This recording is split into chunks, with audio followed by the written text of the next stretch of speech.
Now, wouldn't it be just great if Donald Trump could feed all Americans and the rest of the world with his own version of the Iran war? It would be so much more patriotic, and he wouldn't have to face such pesky questions from reporters who insist on reporting just fake news. In fact, if Donald Trump had been in office 90 years ago in Germany, he wouldn't be facing this problem. Hello, I'm Caroline, and welcome to this episode of One Opinion from Europe.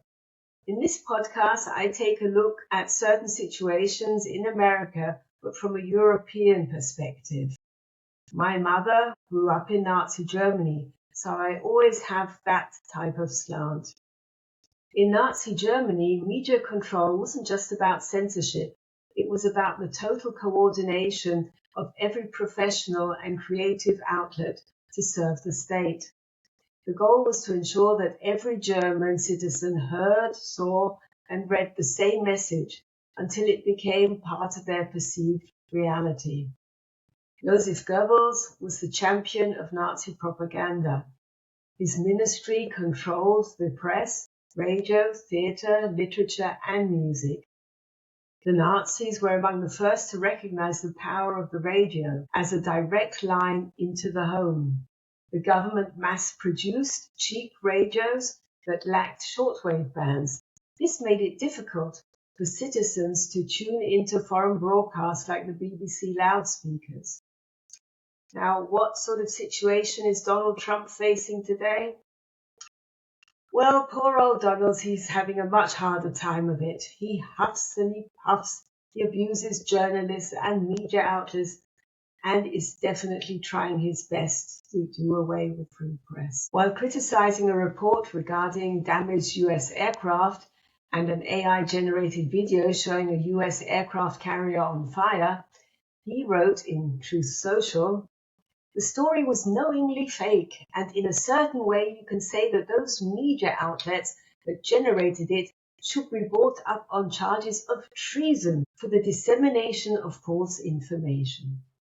Dear Donald, now that does sound really bad.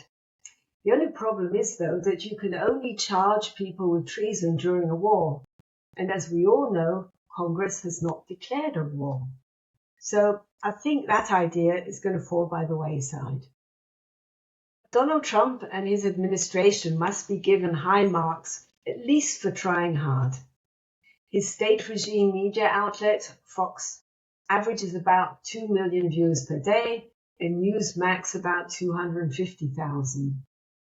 In early 2026, the White House introduced a media bias tracker, which categorized offensive reporting into groups such as left-wing lunacy, omission of context, circular reporting, failure to report, and malpractice. Now, that does sound scary.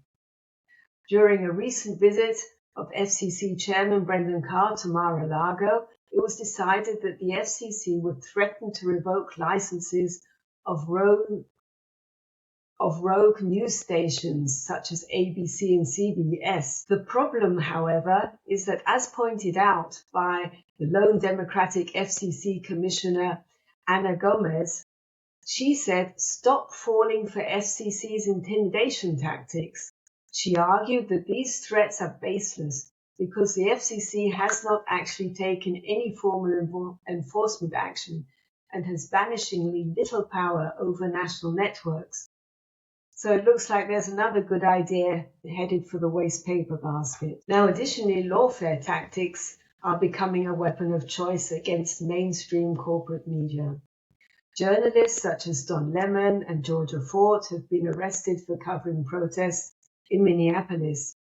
There are also large-scale lawsuits against major outlets such as the New York Times, BBC, Wall Street Journal. Even if these suits are eventually dismissed by the courts, the cost of defense can threaten the survival of smaller newsrooms. And also, local broadcasting stations are being bought up by the large conglomerates, basically denying access to local news. Finally, we have Pete Hegseth, who not only has jumped feet first into the Iran war, he is also waging a war against the unfair and the lying press calling for more patriotism, please. What a pathetic example of a war warrior. He has also restricted access to the press at the Pentagon. Maybe he doesn't expect the press to be able to use a phone to contact their contacts at the Pentagon. So now, what is my opinion here in Europe on free press in America? Yes, there is definitely an assault on the free press in America. Will they be as successful as during the Nazi regime? I don't think so.